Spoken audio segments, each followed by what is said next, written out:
నేను డాక్టర్ అశోక్ అండి. గత 3 రోజులుగా నా గురించి, మా కుటుంబం గురించి రకరకాలుగా వాళ్ళ వ్యక్తిగతంగానో కానీ వాళ్ళ ఇష్టం వచ్చినట్లుగా మాట్లాడుతున్నారు. నేను, మా మిస్సెస్ డాక్టర్ భారతి నాగులుపులపాడు జెడ్పీటీసీగా ఉన్నారు. అలాగే నేను ఆరోగ్యశ్రీ స్పెషల్ ఆఫీసర్గా, మాజీ ఆరోగ్యశ్రీ స్పెషల్ ఆఫీసర్గా చేశాను. మేము ఏ రోజు కూడా పేదలకు ట్రీట్మెంట్ చేయించడం కానివ్వండి, ఎవరికి కూడా ఎక్కడైతే ప్రాబ్లం ఉందో ఆ ప్రాబ్లమ్స్కి వెళ్ళి వాళ్ళని సాల్వ్ చేయటం కానివ్వండి, ఎక్కడ కూడా మేము కాంట్రవర్సీ కాకుండా మేము పనిచేసినటువంటి వ్యక్తులం. కానీ మా గురించి తెలుసుకోకుండా, నిజ నిర్ధారణ కూడా తెలుసుకోకుండా ఇష్టం వచ్చినట్లు సోషల్ మీడియాలో ప్రచారం చేయటం చాలా బాధ కలిగింది. నేను పేపర్లో చూసిన వెంటనే మాట్లాడవచ్చు, కానీ నేను తాలూకా పోలీస్ స్టేషన్కి వెళ్ళటం మాట నిజం. ఒక వ్యక్తి మీద మనం కంప్లైంట్ చేసినప్పుడు ఒక ఎఫ్ఐఆర్ కాపీ లేనిది నేను మాట్లాడకూడదు. నేను ఎలా మాట్లాడతానండి ఎఫ్ఐఆర్ కాపీ లేకుండా? అందుకని నేను మాట్లాడలేదు. ఎన్ని మాటలు మాట్లాడుకున్నా నా గురించి, అయినా కానీ నేను భరించి నేను ఉన్నాను. న్యూస్ ఛానల్ వాళ్ళైతే వాళ్ళు ఇష్టం వచ్చినట్లు వాళ్ళు రాసుకోవటం. ఒక వేటివ్ న్యూస్ అనే వేటివ్ న్యూస్ ఉంది, వాళ్ళైతే ఒక 10 లక్షల రూపాయలు ఫోన్పే ద్వారా ట్రాన్సాక్షన్ చేశారని ఎట్లా రాస్తారండి? వాళ్ళు కూడా చదువుకున్న వాళ్ళే కదా వేటివ్ న్యూస్ వాళ్ళు. 10 లక్షలు ఎలా ట్రాన్సాక్షన్ చేస్తారని వాళ్ళు కూడా చూసి లేక ఎంక్వైరీ చేసి రాయాలి. నేను దాని వాళ్ళ రియాక్షన్ చూస్తుంటే వీడికి బుద్ధి ఉందా, వీడు ఎలా 10 లక్షలు పంపిస్తాడు, వీడు చదువుకున్నవాడే కదా, వీడు డాక్టరే కదా, ఆ కమెంట్స్ చూస్తుంటే బాధ కలుగుతుందండి. అందరం చదువుకున్న వాళ్ళమే, ఎడ్యుకేటెడ్ పర్సన్స్మే. ఇతను ఏమైనా కేసు పెట్టాడు, ఏం చేశాడు అనేది పోలీస్ స్టేషన్కి వెళ్ళి అడగవచ్చు. లేకపోతే నాకు వ్యక్తిగతంగా ఫోన్ చేసినా కానీ నేను చెప్పేవాడిని. నన్ను సంప్రదించకుండా, నన్ను అడగకుండా వాళ్ళు ఇష్టం వచ్చినట్లు రాసుకున్నారు. ఇంకొకటి, జనసేన పార్టీ వాళ్ళు చూద్దామండి. వాళ్ళు కూడా పవన్ కళ్యాణ్ గారు అంటే వ్యక్తిగతంగా నాకు చాలా ఇష్టం, రియాజ్ గారు అన్నా చాలా ఇష్టం. వాళ్ళ పార్టీలో కొంతమంది వ్యక్తులు నా గురించి తెలియకుండా ఇతను వేరే పార్టీలోకి వెళ్ళబోతున్నాడు, వేరే పార్టీ వాళ్ళు సేమ్ పదవిని మళ్ళీ కంటిన్యూ చేయబోతున్నారు, వీళ్ళేమన్నా చూసారా అండి? నేను ఎవరి దగ్గరకన్నా వెళ్ళటం వీళ్ళేమన్నా చూసారా? అంటే వేరే పార్టీలోకి వెళ్తే వీళ్ళు ఓర్చుకోలేరా? నేను వాళ్ళని కమెంట్ చేయట్లేదు. వాళ్ళు నాకు శత్రువులు కాదు. నిజ నిర్ధారణ తెలుసుకొని మాట్లాడితే బాగుంటుంది. నేను ఎవ్వరికి కూడా హాని చేసే వ్యక్తిని మాత్రం కాదండి. ఎందుకంటే నా నైజం డాక్టర్ నైజం. ఎవరికైనా కానీ వాళ్ళకి ఏ ఇబ్బందులు ఉన్నా కానీ వాళ్ళని రెక్టిఫై చేసే మనస్తత్వం నాది. అలా ఉన్నానే కాబట్టి దేవుని దయ వల్ల ఈ పొజిషన్కి నేను రాగలిగాను. నా వెనుక డాక్టర్ బిఆర్ అంబేద్కర్ గారు ఉండటం వల్ల, ఆయన ఇచ్చిన రాజ్యాంగం వల్ల ఈ పొజిషన్కి నేను రాగలిగాను. ఏమండి, ఒక దళితుడు ఎమ్మెల్యేగా పోటీ చేయకూడదా? ఒక దళితుడు జెడ్పీటీసీగా పోటీ చేయకూడదా? ఒక దళితుడు ఎంపీపీ అవ్వకూడదా? ఒక దళితుడు ఎంపీ అవ్వకూడదా?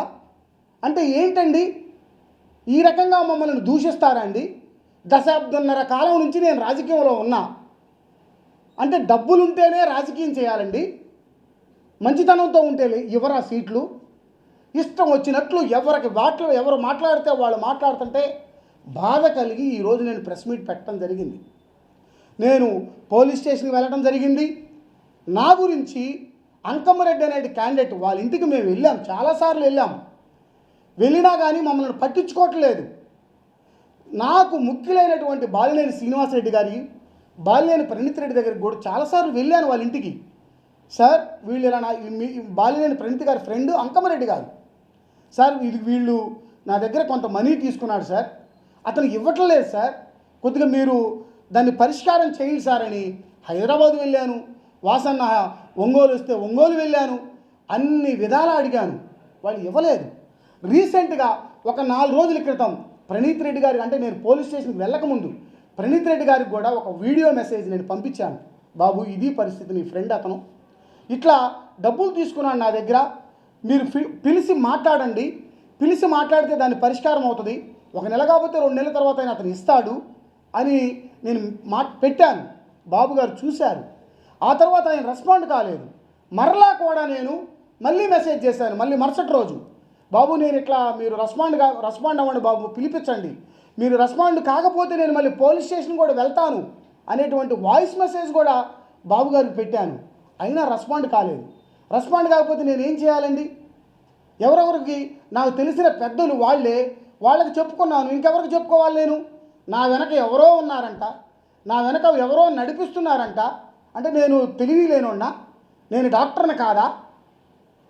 ఈ రోజుల్లో ఎవరి దగ్గర పోవాల్సిన అవసరం ఏమొచ్చింది? రాజ్యాంగం కొన్ని హక్కులు ఇచ్చింది. ఎవరికైతే అన్యాయం జరుగుతుందో ఆ అన్యాయాన్ని మనము పోలీస్ స్టేషన్లోకి వెళ్తే న్యాయం జరుగుతుంది. అలాగ మేము వెళ్ళాము. అంతేకాని ఇష్టం వచ్చినట్లు రాసుకోవడం చాలా బాధ కలిగిందండి. నేను వెళ్ళాను, పోలీస్ స్టేషన్లో కంప్లైంట్ ఇచ్చాను. తర్వాత ఇది మమ్మల్ని విపరీతంగా ఇష్టం వచ్చినట్టు బూతులు తిట్టారు. ఆ ఎవిడెన్స్లు చూపించాను. నిన్న డైరెక్ట్గా అంకమరెడ్డి గారు ప్రెస్ మీట్ పెడతాడండి, బాధితుడు నేను, డైరెక్ట్గా నాకు ఫోన్ చేయాలి. పోలీస్ స్టేషన్లో సీఐ గారు పిలిచారు, సీఐ గారి దగ్గరికి వెళ్ళాలి. వెళ్ళకుండా నా దగ్గర లేనిపోయిన అవాస్తవాలు ఆయన నిన్న చూపిస్తుంది. ఇదండి ఆయన చూపించాడు. ఇది ఏం చూపించాడు? ఆయన దగ్గర ఉన్న ఎవిడెన్స్ ఇదైనా నా దగ్గర లేదండి. వాళ్ళంతటే వాళ్ళు రాసుకున్నారు. వాళ్ళకి పేరు కూడా చెప్తున్నా. అతని దగ్గర పనిచేసేటువంటి ఒక పౌల్ అనేటువంటి ఒక చర్చి పాస్టరు ఆయనే రాసుకొని ఆయన నాకు వాట్సాప్ చేశాడు. ఏమని చేశాడు చూడండి, మీరు దీంట్లో చూడండి. 2022వ సంవత్సరంలో నీ వద్ద నా వ్యాపార అవసరం నిమిత్తము డబ్బులు తీసుకున్నాను అని రాశారు. దాంట్లో నా వ్యాపారం అంటే ఆయన వ్యాపారం నిమిత్తంలో కోమటిరెడ్డి అంకమరెడ్డి చూడండి, ఇక్కడ వాళ్ళ పేపరే. దీనిలో సంతకాలు లేవు, సాక్ష్యాలు లేవు, ఏమీ లేవు. చూడండి, దీనిలో ఏమైనా సంతకాలు సాక్ష్యాలు ఏమైనా ఉండేమో, ఏమీ లేకుండా ఒక నిరూపణ ఇలా చూపించి ఇట్లా బ్లేమ్ చేసేటువంటి వ్యక్తిని ఏమనాలండి? ఏమనాలి వ్యక్తిని? నా దగ్గర సాక్ష్యాలు ఉంది ఏంటి? నేను చెప్పాను, నేను చూపించాను. నా దగ్గర సాక్ష్యాలు, ఆయనకు ఫోన్పే ఒక ట్రాన్సాక్షన్ ద్వారా నా అకౌంట్ నుంచి ఆయనకు 10 లక్షల రూపాయలు పంపించాను. ఇదిగో అకౌంట్ ద్వారా నేను పోలీస్ స్టేషన్లో ప్రొడ్యూస్ చేశాను. అలాగే ఆయన నాకు ఇచ్చిన చెక్ ఇదిగోండి, 5 లక్షల రూపాయల చెక్. ఇదిగో ఆయన సంతకం పెట్టింది, ఆయన చెక్ ఉందండి నా దగ్గర. అంతేకాకుండా నాకు డబ్బులు ఇవ్వట్లేదని చెక్ బౌన్స్ కూడా చేశానండి. నేను 3 times చెక్ బౌన్స్ కూడా అయింది. చూడండి, చెక్ బౌన్స్ కూడా అయింది. సాక్ష్యాలు చూడండి. నేను ఎవిడెన్స్ లేకుండా, ఏది లేకుండా నేను మాట్లాడను. ఎన్ని సాక్ష్యాధారాలు చూశాను కాబట్టి వాళ్ళు అతని మీద ఎఫ్ఐఆర్ కట్టడం జరిగింది. చూడండి, ఎఫ్ఐఆర్ కట్టారు అతని మీద. నా వెనక ఎవరో ఉన్నారు, నన్ను ఎవరో నడిపిస్తున్నారు అనేటువంటిది అవాస్తవం. నా దగ్గర ఎవ్వరూ లేరు. నా దగ్గర జరిగిన విషయాలు పోయి పోలీస్ స్టేషన్లో నేను చెప్పుకున్నాను. పోలీస్ స్టేషన్లో చెప్పుకున్న వెంటనే వాళ్ళు ఎఫ్ఐఆర్ చేయడం జరిగింది. అంతేగాని వాళ్ళు బాలినేని ప్రణీత్ రెడ్డి గారి మీద పోలీస్ కేసు పెట్టాను, బాలినేని వాసు గారి మీద కేసు పెట్టారు. ఎందుకు రాస్తారండి ఇట్లాగా? ఎందుకు రాస్తారు? ఇది అన్ని అవాస్తవం. ఎట్టి పరిస్థితుల్లో వాళ్ళ మీద నేను ఏమి ఎలిగేషన్ కాకపోతే ఏంది, నాకు పరిచయం, వాళ్ళ ఫ్యామిలీ నాకు పరిచయం. వాళ్ళ ఫ్యామిలీ పరిచయం కాబట్టి వాళ్ళు ఇప్పిస్తారు కాబట్టి వాళ్ళని అడిగాను కాబట్టి వాళ్ళు ఇప్పించలేదు కనుక, నేను ఎవరి దగ్గరికి వెళ్ళలేదు కనుక పోలీస్ స్టేషన్ ఆశ్రయించడం జరిగింది. నా దగ్గర పూర్తి ఎవిడెన్స్ ఉన్నాయి. అతని మీద కోర్టులో ఇవన్నీ నేను ప్రొడ్యూస్ చేసుకోగలను, ఇవన్నీ చేసుకోగలను. అంతేగాని ఎవరెవరితో లింకులు ఉన్నాయి, ఎవరెవరో చేశారనేది పూర్తిగా అవాస్తవం అండి. అందువల్ల వీళ్ళ ఫ్యామిలీతో ఇతను బాగానే ఉన్నాడు కదా అనుకొని అతను నన్ను, డాక్టర్ గారు నేను మళ్ళీ తొందరలోనే ఇస్తాను, నాకు కొద్దిగా ఆర్థిక ఇబ్బందులు ఉన్నాయి, నాకు కొంచెం ప్రాబ్లమ్స్ ఉన్నాయి, తర్వాత నీకు కూడా ఫ్యూచర్లో నాకు వాళ్ళతో సత్సంబంధాలు ఉండే కనుక నీకు కూడా ఫ్యూచర్లో నేను ఎమ్మెల్యే సీట్ విషయంలో కానివ్వండి, లేకపోతే ఏదన్నా విషయంలో కానీ నేను నీకు హెల్ప్ చేసిన వాడిని అవుతాను, నేను మళ్ళీ నీకు డబ్బులు ఇస్తాను, నీకు నేను అని నాకు నా దగ్గర సంతకాలు తీసుకోవటం, చెక్ ఇవ్వటం అది జరిగిందండి. అది మాత్రం 100% నిజం. నేను దాని నిమిత్తమే ఇచ్చేనే కనుక నీకు ఫ్యూచర్లో నా వల్ల నేను చెప్తే వాళ్ళు వింటారు అంటే అంటున్నారు కనుక నాకు ఇట్లా కుటుంబంతో చాలా ప్రాబ్లమ్స్ ఉన్నాయి, చాలా అప్పుల్లో ఉన్నాను, నేను కొద్దిగా సహాయం చేయండి, నీకు వడ్డీతో సహా నేను ఇస్తాను అని అంటే అతను నేను మనీ ఇవ్వటం జరిగింది. ఇసుక వ్యాపారం చేసి నేను డాక్టర్నండి, నేను వైద్య వృత్తి చేసుకుంటా, ఇసుక వ్యాపారంతో నాకు సంబంధం ఉంది. అతని దగ్గర ఏమైనా ప్రూఫ్ ఉంటే 10 మంది పెద్దలు మీరు నన్ను తీసుకెళ్ళి నన్ను కూర్చోబెట్టండి అక్కడ. ఆయన దగ్గర ఏ సాక్ష్యాలు ఉన్నాయి, నా దగ్గర ఏ సాక్ష్యాలు ఉన్నాయి తెలిసిపోతుంది కదండి. మీరు కూర్చోబెట్టి ఇదిగో ఇతని దగ్గర ఈ సాక్ష్యాలు ఉన్నాయంటే నేను దానికి బద్దుండి 100%. తనకు నేనేం సంతకాలు చేశాను, నేనేదో భూములు కొన్నానంట, ఆయన దగ్గర సాక్ష్యాలు చూపిమనండి, ఆయన దగ్గర ఎవిడెన్స్ ఏముందో చూపిమనండి. నాకు ఆర్థిక ఇబ్బందులు ఉన్నాయి, నీకు ఫ్యూచర్లో నేను ఉపయోగపడతాను, నాకు బాలినేని గారు తెలుసు, ప్రణీత్ రెడ్డి గారు తెలుసు, ఇట్లా ఇష్టం వచ్చినట్టు మాట్లాడుతూ ఉన్నాడు అతను.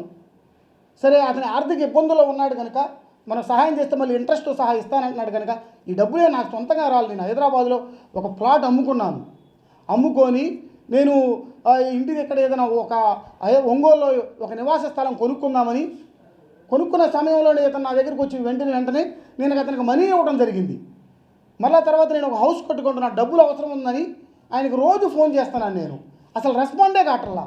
రెస్పాండ్ కాని పక్షంలో పెద్దలు కనుక వాళ్ళు ఇప్పిస్తారేమోనని వాళ్ళకి నేను వ్యక్తిగతంగా వీడియో రికార్డు పంపించడం జరిగింది. వాళ్ళు రెస్పాండ్ కాలేదు. రెస్పాండ్ కాకపోతే నేను చట్టాన్ని ఆశ్రయించడం జరిగింది. అతను నాకు ఏదో ఇచ్చాను, మనీ ఇచ్చాను అని అన్నాడండి. అతను ఏం మనీ ఇచ్చాడో నాకు వాళ్ళకి మనీ ఇచ్చాననేది ఉంటుంది. ఏదో వాట్సాప్లో చాట్లు చూపిస్తున్నాడు, ఇదిగో నేను ఇతనికి ఇన్ని లావాదేవీలు ఇచ్చాను, ఇది ఇంత డబ్బులు ఇచ్చాను, ఏదో 18,60,000 అని అతను ఏదో మెసేజ్ చేస్తున్నాడు. 18,60,000 నేను అతని దగ్గర తీసుకున్నాను, ముందు 25 లక్షల రూపాయలని నేను భూమి కొన్నాను అని ఆయన చెప్తున్నాడు. ఆయన దగ్గర ఏమి ఎవిడెన్స్ ఉందో చూపిమనండి. నిన్న సిఐ గారు కూడా అడిగారు, నువ్వు ఏదో వీడియో మెసేజ్ పెట్టావన్నావు కదా, నాకేదో చూపిమన్నాడు. సార్ నా దగ్గర డిలీట్ అయింది అని చెప్తున్నాడు. అవేమి చూపిస్తే నాకేమి ఇచ్చాడు అనేది నేను చెప్తాను కదండి. ఇవన్నీ అవాస్తవాలు మాట్లాడుతున్నాడండి అతను. వ్యక్తిగతంగా నాకు ఫోన్ చేయలేదండి. నేను నాది నా మిస్సెస్ది ఫోన్ బ్లాక్ చేసుకున్నాడు. అతను బ్లాక్ చేసి పడేశాడు. ఏమైనా మాట్లాడదామంటే మాట్లాడలేకపోతున్నాడు. ఇంటికి పోతుంటేనేమో వాళ్ళ మిస్సెస్ అరుస్తుంది. ఎవరి దగ్గరికి వెళ్ళాలి, ఇష్టం వచ్చినట్టు మాట్లాడుతున్నారు. అందుకని మేము చట్టాన్ని ఆశ్రయించడం జరిగింది.